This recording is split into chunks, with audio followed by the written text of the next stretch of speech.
Vamos a escuchar a Claudia Abreu López. Es experta en métodos estadísticos del Reino Unido. La presentación se llama ¿Se puede utilizar el Big Data para la evaluación? Estudio de viabilidad del ONU Mujeres. Le cederemos la palabra a Claudia. Quiero recordarles que hagan sus preguntas en el chat, que participen utilizando el hashtag EvalYouth. Y les recuerdo a Claudia que contamos solo con 5 minutos para las preguntas y respuestas y 15 de presentación. Claudia, te cedo la palabra. Gracias, Sofía. Espero que todos me escuchen y muchísimas gracias por formar parte de esta presentación. Soy nueva en esta plataforma, entonces no sé si las diapositivas van a aparecer o si las tengo que cargar. ¿Aparecen automáticamente?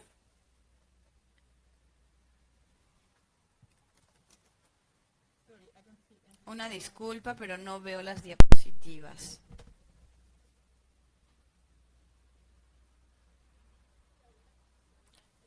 Claudia, una disculpa, te quiero mostrar. Si observas las diapositivas, al momento de pasar las flechitas en los extremos, te aparecerán para que puedas tú gestionarlas. Solo están los extremos. Nada más tienes que moverlas a la derecha. Te regreso la palabra. Perfecto, ya lo veo. Creo que ya funciona. Ay, muy bien. Gracias.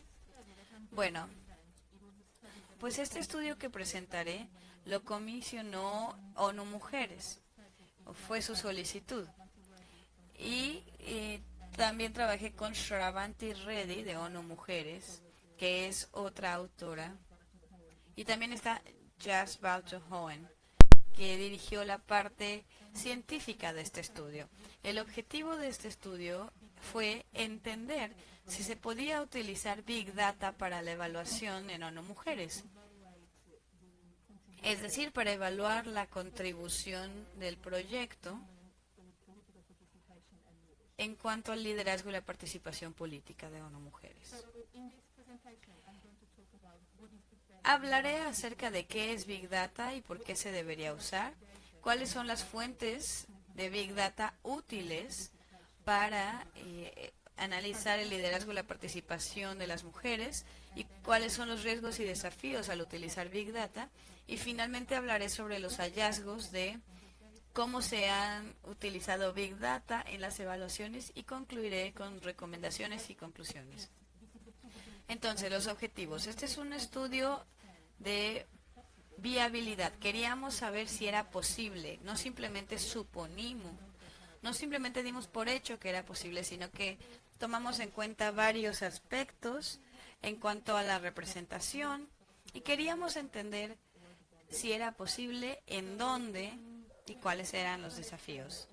Además, buscábamos entender si podíamos triangular este tipo de estudios con los que ya contaba ONU Mujeres, sobre todo desde las preguntas a las personas, las visitas in situ. Entonces decidimos utilizar 2 casos de estudio en México y en Pakistán. En estos países ya se habían llevado a cabo visitas in situ y había material previo del trabajo de campo que se podía triangular con Big Data.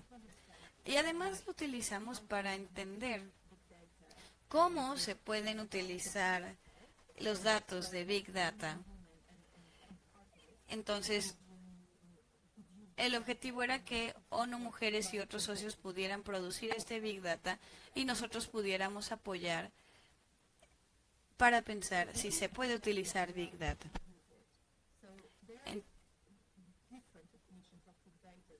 Sobre todo eso fue con relación al Grupo de las Naciones Unidas para el Desarrollo. Ahora, ¿qué es Big Data? ¿Y cómo lo podemos utilizar? Bueno, pues se considera el producto secundario de la conducta digital de las personas. Asumimos que Big Data son datos digitales al momento en el que los individuos utilizan el Internet. Llámese redes sociales,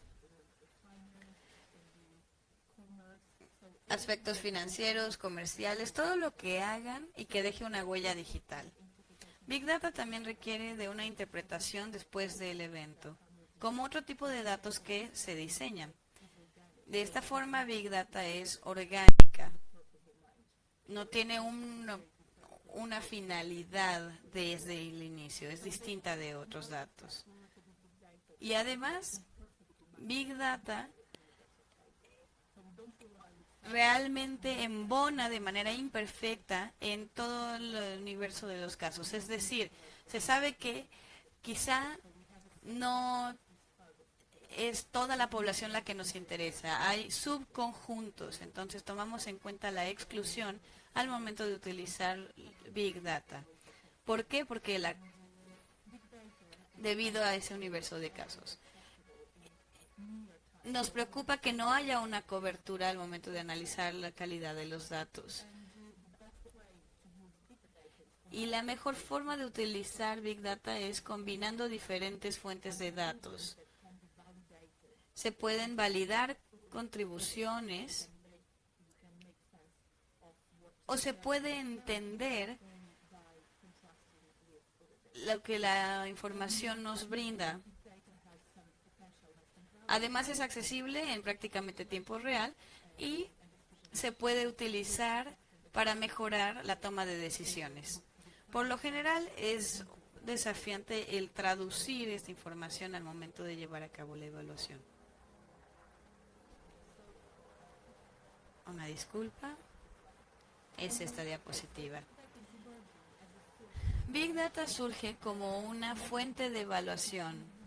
Se puede utilizar para verificar las tendencias de amplia escala, para ver qué sucede, y también se puede utilizar como método preventivo, incluso en torno a los resultados y en el trabajo de intervenciones.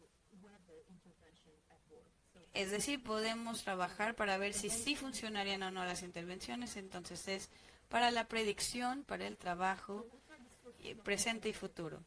¿Qué tipo de Big Data se utilizó en el estudio?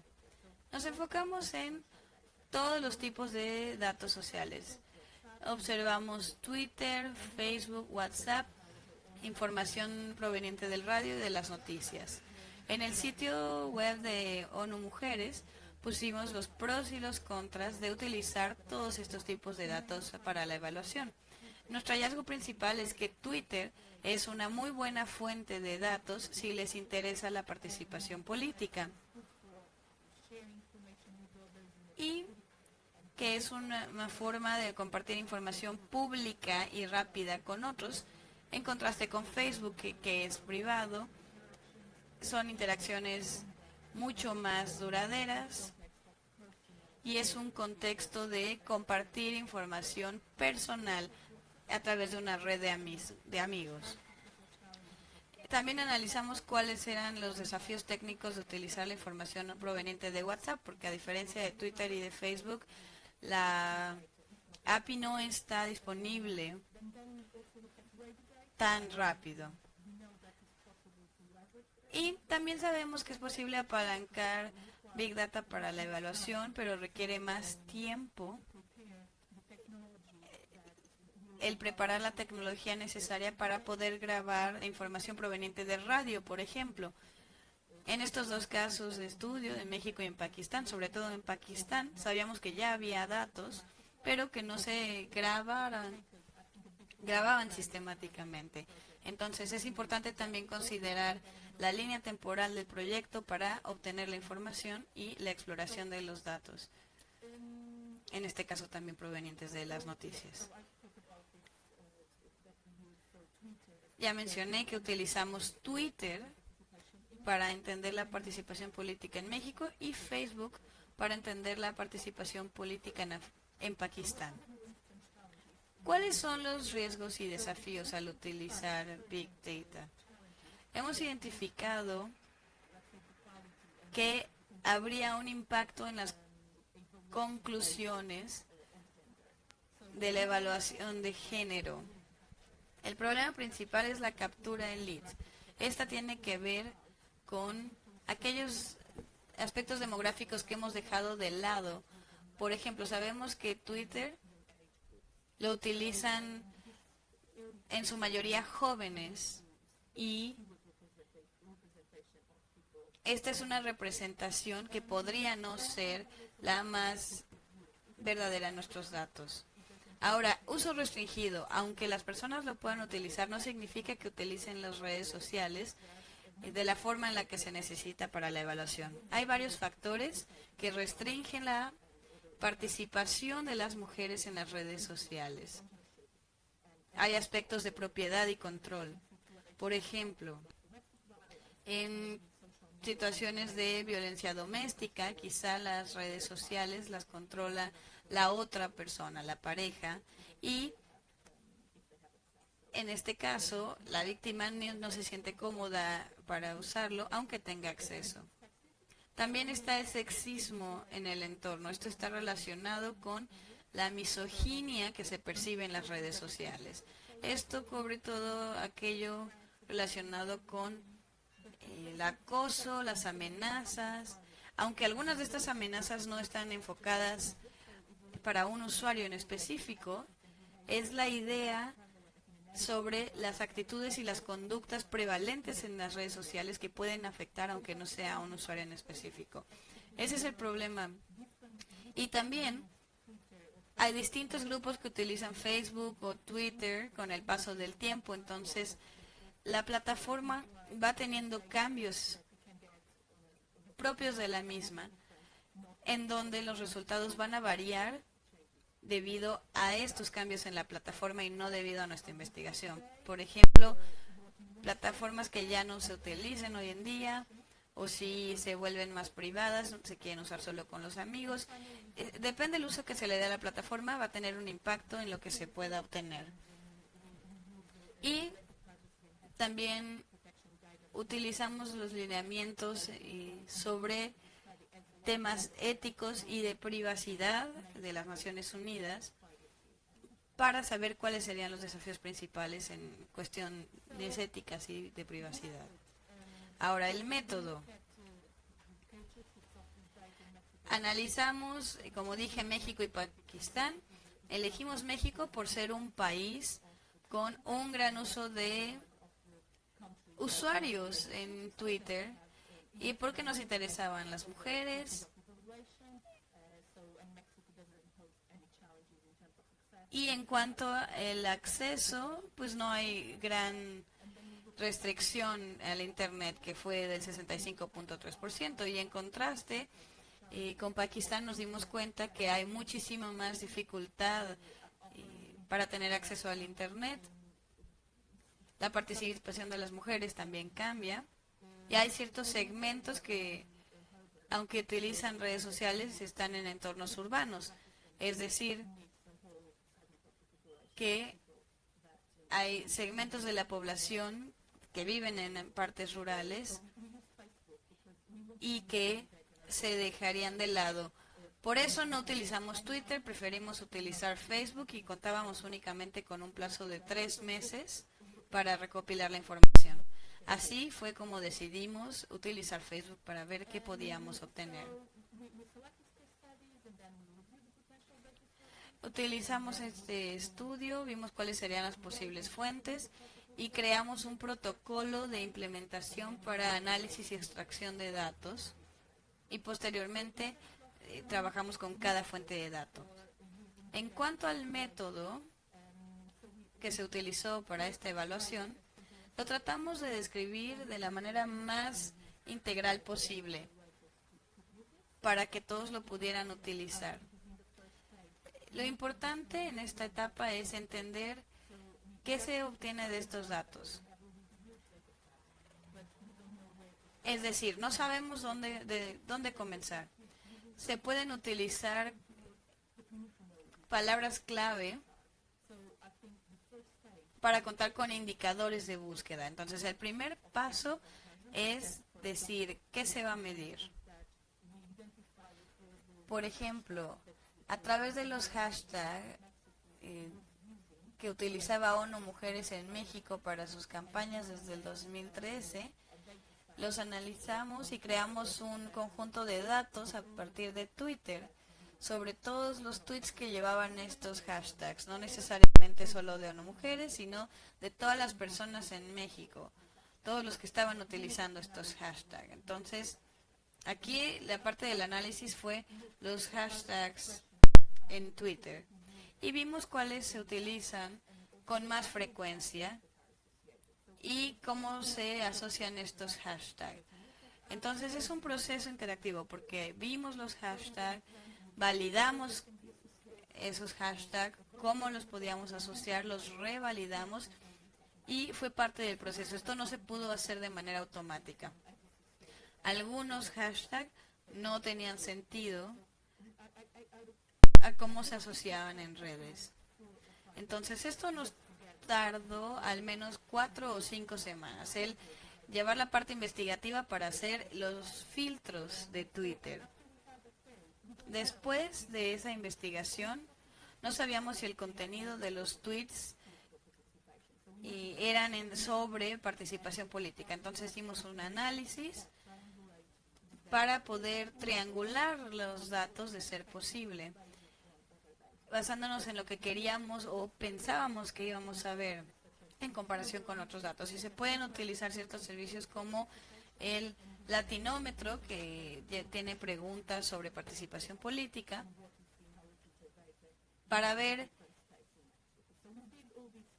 este análisis de acuerdo a los distintos estados en México y de los hashtags. Hicimos ese estudio en un nivel muy macro, no fue de manera detallada, pero fue para entender qué se tenía que hacer para que esto fuera llevado a cabo de una manera adecuada. Y también es importante describir cuál es nuestro universo, el universo de estos tweets relevantes y también de las publicaciones de Facebook. Porque para entender la exclusión, temas relacionados al involucramiento, es decir, qué tan involucrados están, algunos utilizan el hashtag solo una vez, algunos 2000 veces, es decir, cuál es el equilibrio entre estos tweets y cómo contribuyen. Y a partir de ese creamos un modelo de opiniones, es decir, había ya algunos hashtags en español, pero en Pakistán fue un poquito más desafiante, sobre todo debido a las lenguas europeas. Hay muchos recursos que se pueden utilizar para analizar esta participación y analizamos también las tendencias con el paso del tiempo. Como les mostraré, México es un ejemplo de algunos de los hashtags que se utilizaron. Estos son los que utilizamos nosotros para hacer la filtración. Este es el estudio piloto en Pakistán. Se me está acabando el tiempo. Bueno, quizá quiero explicar qué logramos. Contamos con este protocolo, también llevamos recomendaciones y aprendizaje. Y este es solo un ejemplo de el tipo de hallazgos que podemos encontrar. Esto es para Twitter en México y nos dimos cuenta que con el tiempo había un volumen de tweets con ciertos hashtags. Entonces vimos el hashtag, por ejemplo, ni una menos y cómo predomina en todos los tweets relacionados con la participación política. Es decir, es parte de un movimiento social sobre una campaña de género para defender a las mujeres. Comenzó en Latinoamérica, creo que en Argentina, y se apropió de otras regiones del mundo. Entonces, a pesar de que este hashtag no lo promoviera ONU Mujeres, todos los tweets estaban relacionados con el empoderamiento de la mujer y la igualdad de género. Entonces, la mayoría de estos utilizaron el hashtag ni una menos y también otro hashtag, Demos el Paso, promovido por ONU Mujeres. Hubo una campaña en el Día Internacional de la Mujer en el 2015 y se mostraron cuáles son los pasos que el gobierno estaba dando